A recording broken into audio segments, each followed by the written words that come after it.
So I'm making a run into Duluth, which is a 3-hour drive after the boat ride.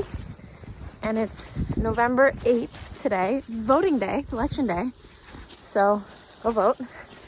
I already mailed my ballot in, but I'm going to get some supplies and go to an acupuncture appointment.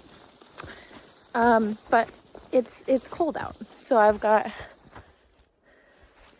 the full bib outfit on and my mittens and my hat. I swear, like 40 below in February is cold, but what's really cold is being on the water in November in a boat. That's very cold. So here's my ride.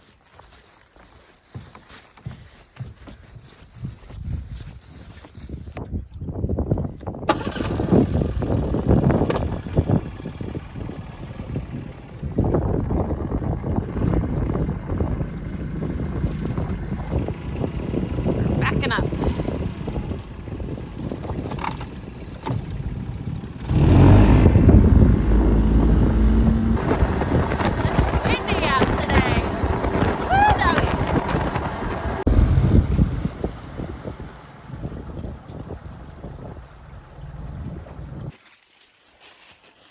Guys, there's ice on my rope. Can you see it? So just gonna tie up the boat.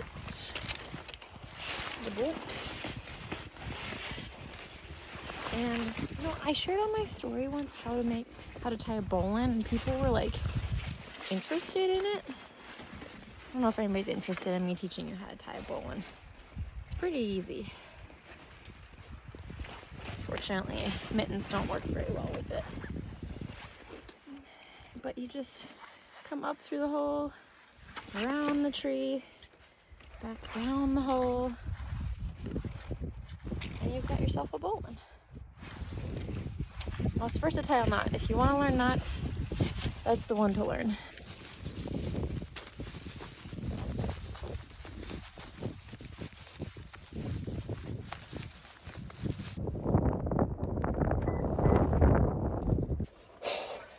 So, get to my car, and then I just take off my bibs usually. Bibs are like not the most fun thing to wear in a car. But yeah, that's, kind of what it looks like right now to get to the car.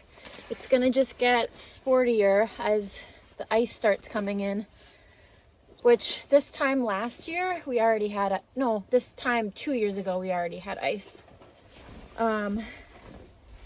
But it's always a gamble. You just never know. Truly, like, this is my least favorite time of year. That's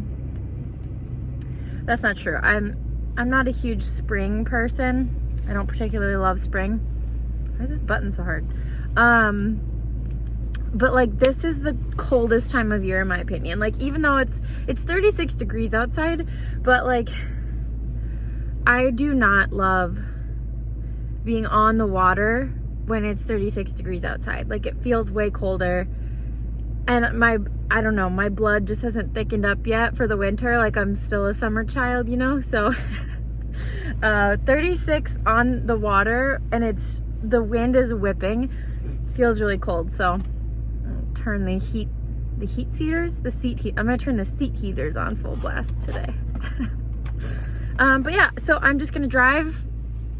It's a 60-mile, no service, dead end road that we live at the end of. It's called the Gunflint Trail. Look it up if you don't know it.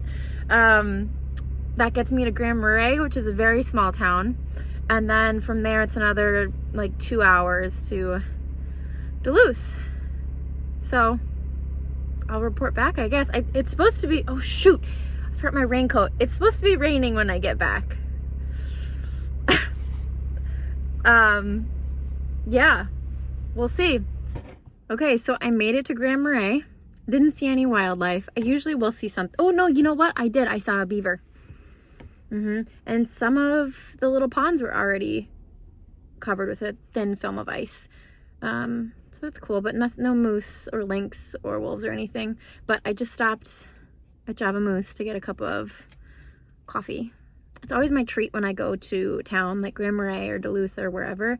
It's always my treat to pick up like a fluffy, fancy drink. So mint mocha because of the holiday season. If you're ever in Grand Marais, like there are not that many options for coffee. It's either like the gas stations or Java Moose.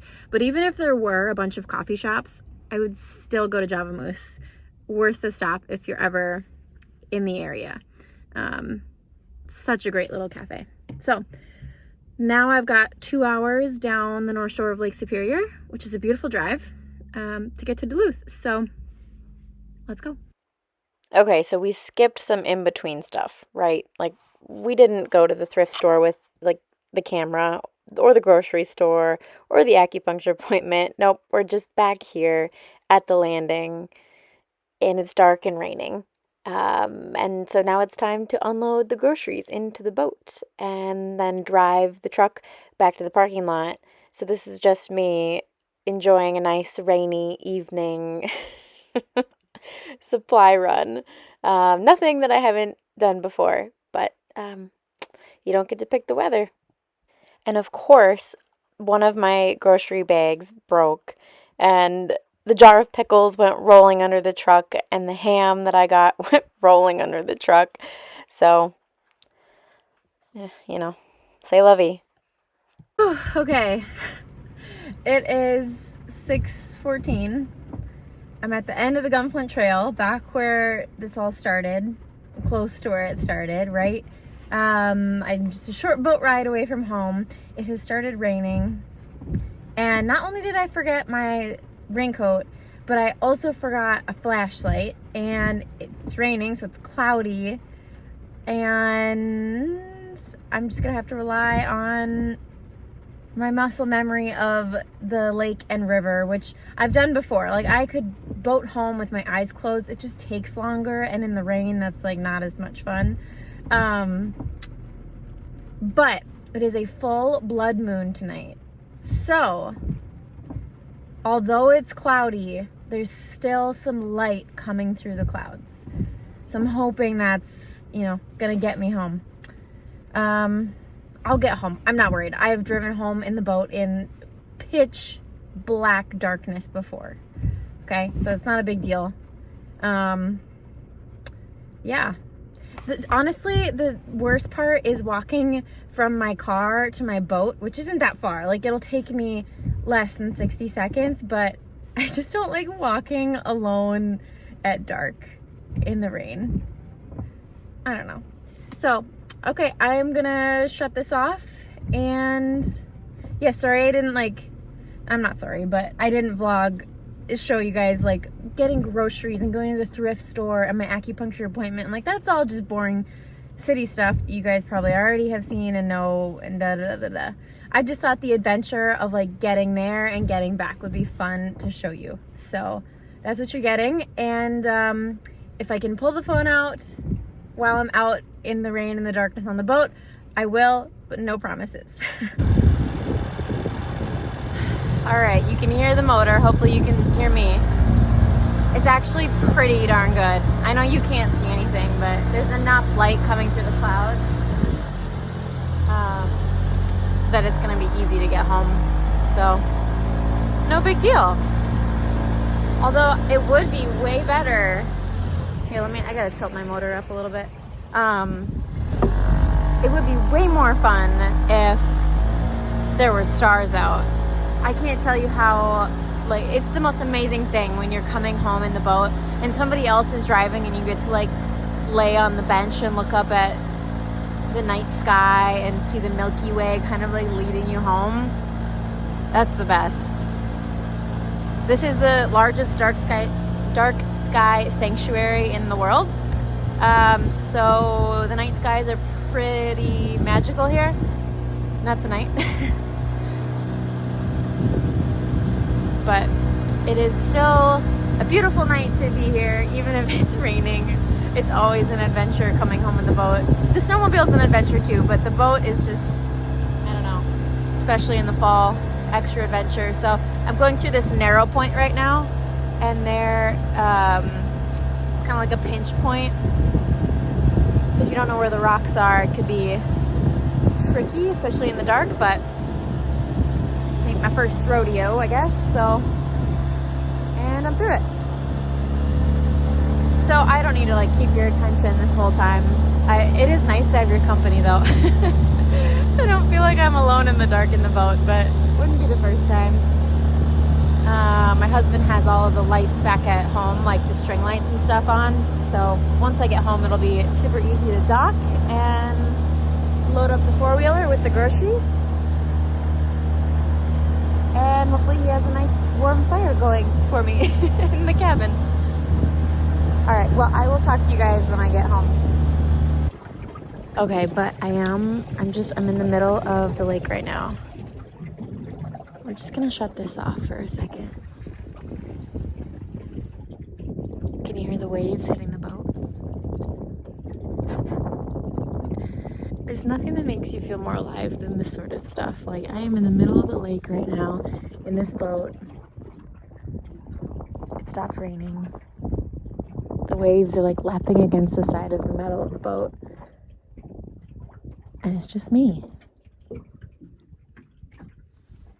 And that could be frightening to some people. Sometimes the dark frightens me.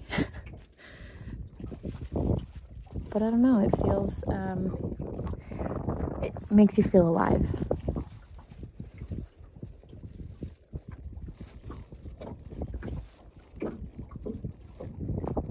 Okay, that's enough aliveness. I'm going home. Bye.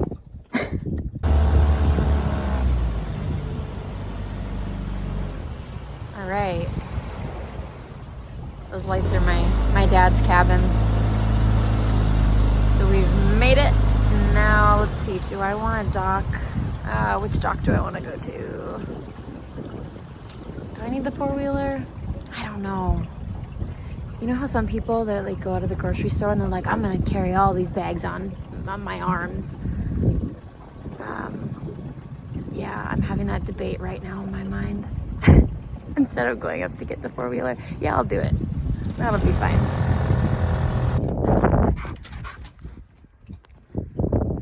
Hi, Ann. Oh, hey. Thank you.